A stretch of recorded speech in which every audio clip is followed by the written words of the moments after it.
think we're just trying to get over the shock. You think you're ready for something like this, and you're just not. The awesome power of a hurricane. It can devastate homes, property, and most of all, it can devastate lives. Hurricane Andrew handed South Florida a deadly wake-up call.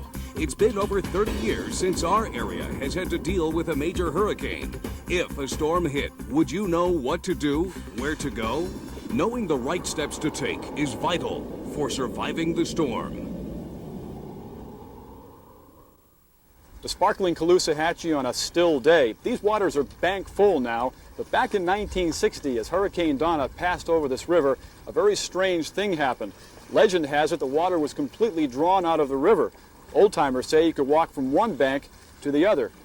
A stronger storm with winds of 150 miles per hour or greater passing just to our north would have far more serious consequences.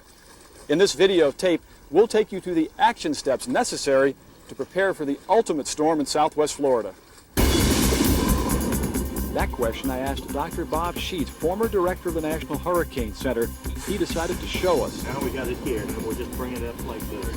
Using a satellite image of Hurricane Hugo, Dr. Sheets adjusted the path of that storm to show a Category 4 hurricane hitting southwest Florida. Well, the worst case would be for a major hurricane, maybe Category 4 or Category 5 on the Saffir-Simpson scale, coming in from the southwest, moving towards the northeast, with the center passing in just north of you. The storm would produce 18 to 20 feet of water, and most of our area would wind up underwater. All of this area down here would be underwater, certainly through the Naples area, right on through US 41, basically over to that area. And then you go up Vanderbilt Beach, Estero Island, Fort Myers Beach, Sanibel Island, Pine Island. You go right on up into that whole area there that would be underwater here. Dr. Sheets says it's the water, not so much the wind, that we need to worry about most. Floods caused by a tropical storm have killed more people than Hurricane Andrew. And whenever you have large loss of life from tropical storms, hurricanes, it's always water. It's either the storm surge on the immediate coast, and that's the big problem in southwest Florida, the Fort Myers, Naples, Sarasota area. It's the storm surge problem there, but also flooding. As with Andrew, property damage would range into the billions. Immokalee has a population today that was equivalent to all of Collier County in 1960. So you can see that, again, a major change in the population, and certainly look at the rapidly growing areas. While this storm is just a picture on the screen, it serves as a deadly reminder that it's only just a matter of time before a storm hits southwest Florida. Well, as you can see, a hurricane would cause a great deal of problems here in southwest Florida. How you prepare can only ease problems down the line. By preparing when things are calm, you're going to avoid the normal mistakes you can make when you're rushing to beat the storm. Now, to make this section easier, we've broken it down into two parts. Chris Dunn will take you outside the home and give you a list of things to do there. But first, I'll take you inside the house and give you a list of items you'll need there. Starting in the kitchen, think of yourself as going camping for 2 weeks, maybe even a month. First of all, you should have a first aid kit for any injuries that might occur during or after the storm.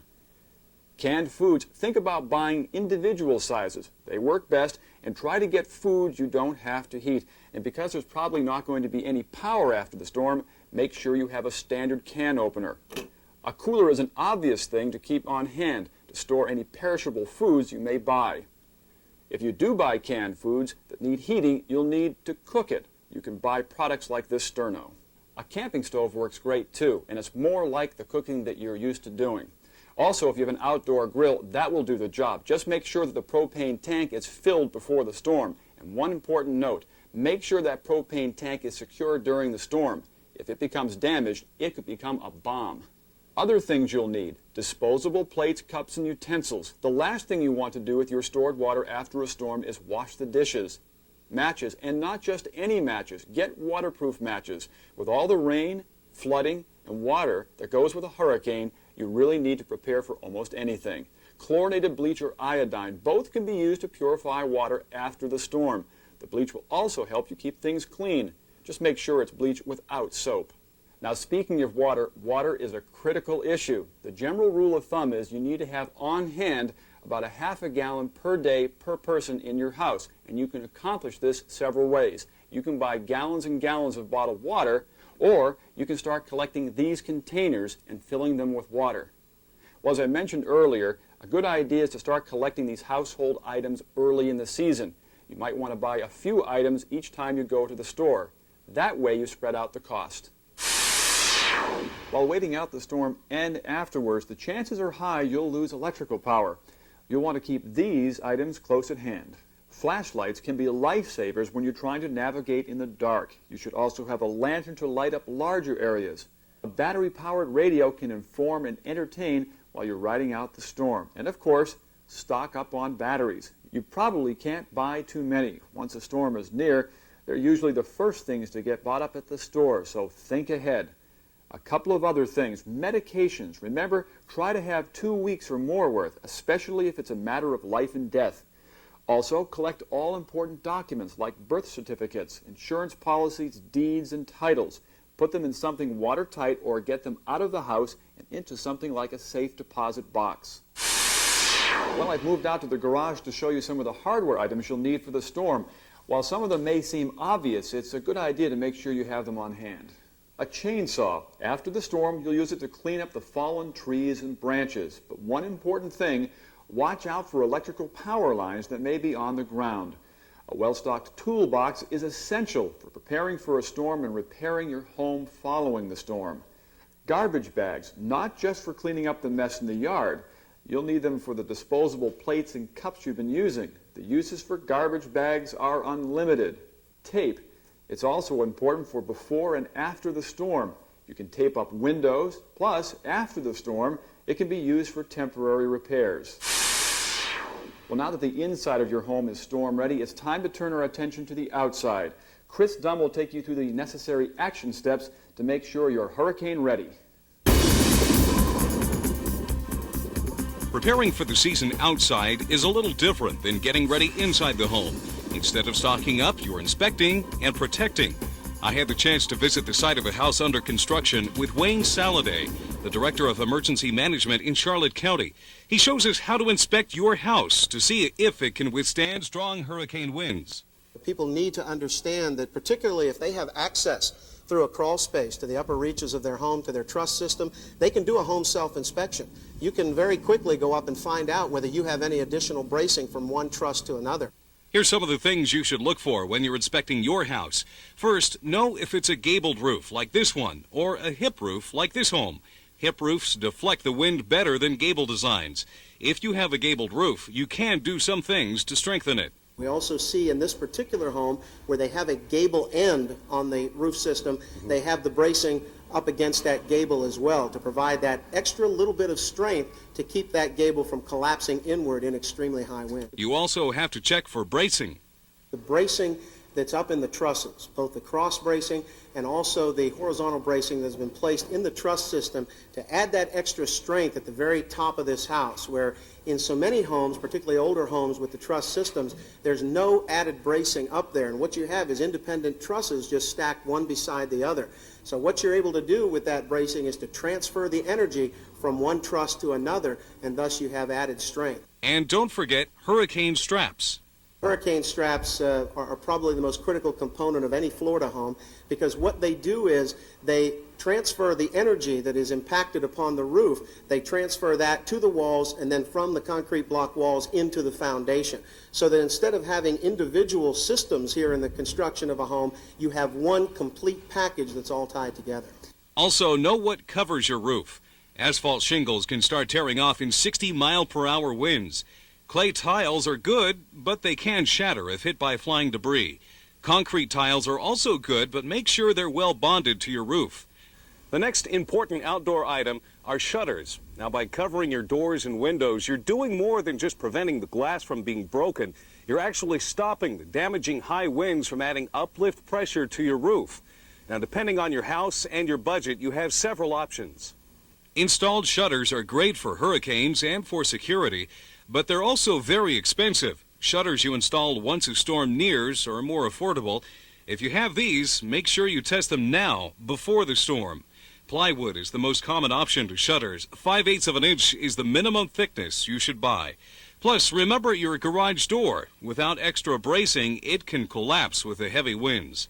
Also, don't forget about your pool. Don't empty it, but you may want to drain it about a foot. And here's a good tip. Use the pool as a place to store your lawn furniture during a storm.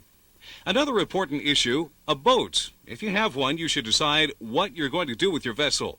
If your boat's in a marina, know your marina rules. If you're in a canal or on the river, know the rules of your community. Each city has different rules on when and how you can tie up your boat. Here's some final points to remember. Trim up your trees. Get rid of that dead vegetation and coconuts. Do this now, well before the storm. Well, now that we're ready for the season, it's time to prepare for an actual storm. Now, there are 4 critical decisions you're going to have to make as the storm approaches. You can stay at home, you can leave and go to a friend's house who might be away from the direct influence of the storm.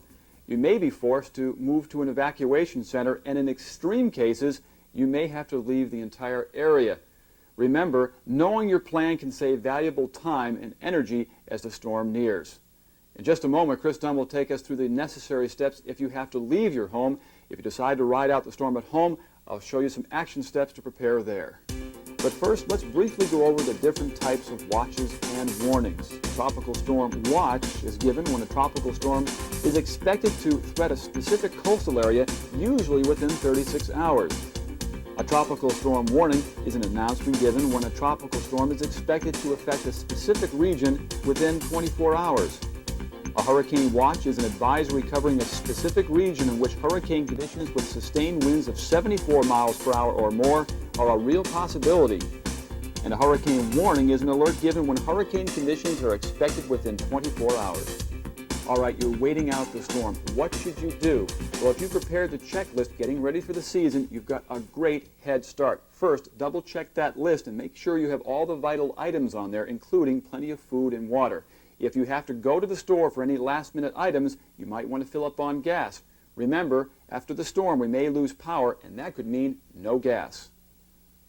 As you move around the house, there's a number of things you can do to prepare. Secure your sliding doors, wedge them tightly so they don't jump out of their tracks. If you don't have shutters, you can tape them up. Turn up your refrigerator and freezer to their highest settings so that if the power does go out, your food will stay fresher longer. Cover your furniture with plastic. You might even consider elevating the things you really want to save. Store as much water as you can, filling your extra tubs and containers. All right, the storm is hours away, and you have to know where to go in your house to ride out the storm in the safest place. That's usually an interior hallway or a bathroom. Now, a bathroom is great because of the extra piping and the extra supports. Bring your flashlight, bring your radio, and listen to the latest advisories from the National Hurricane Center. One final point. At the peak of the hurricane, when it makes landfall, the eye may pass over you. That means the sun will come out, the winds will temporarily drop off, but not for long. Strong winds, hurricane force winds will soon follow. But what if you can't ride out the storm at home? You may be forced to go to an evacuation shelter. Chris Dunn takes us there to give us an idea of how to ride out the storm away from home. A storm's approaching and you've been told to evacuate your home, or you've decided that your home may not handle a storm. You may end up in a place just like this one, an emergency public shelter. There are a lot of misconceptions about public shelters. Brad Meyer of the American Red Cross helped me with the do's and the important don'ts of shelter living. One of the biggest misconceptions is, believe it or not, what they should not be bringing.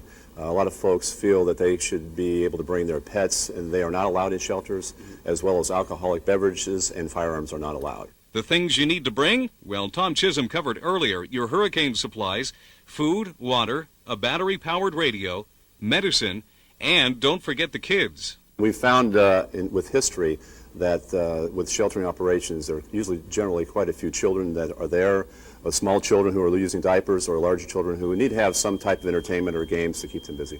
Another misconception about shelters, they're not hotels. The Red Cross supplies a roof over your head, and that's about it. There are no beds, so bring sleeping bags, a cot if you have one, or lawn chairs can work as well. If a shelter isn't an option for you, you may want to evacuate. Just leave the area until the storm is clear.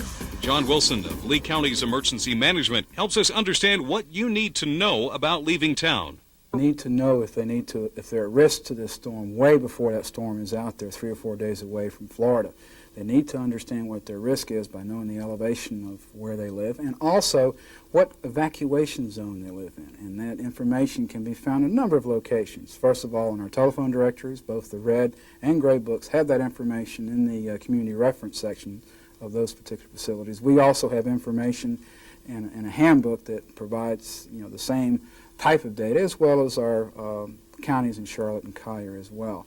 So knowing what your risk is very important, because then you can determine whether or not you have to evacuate from whatever storm is out there. If you want to evacuate, you must plan ahead and have time on your hands. If you're planning to go to Orlando or go to someplace outside the state, you need to leave, I would say, neighborhood of 36 to 48 hours before the storm is expected to hit. When a storm is bearing down on southwest Florida, that's not the time to discover your evacuation route.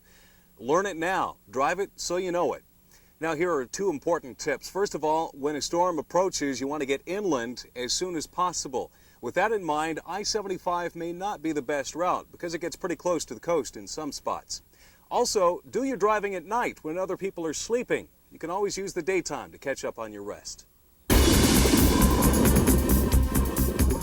Well, that brings us to the close of our video. And Chris, if everybody follows the guidelines and the checklists on our video, they should be well on their way to surviving any storm. That's right, Tom, but because we live in such a diverse area with some people right along the coast and others some 30 miles inland, we couldn't possibly cover everything that you would need to know to survive the storm. And so it's probably a terrific idea to call your county emergency management office for specific information on your residence or dwelling.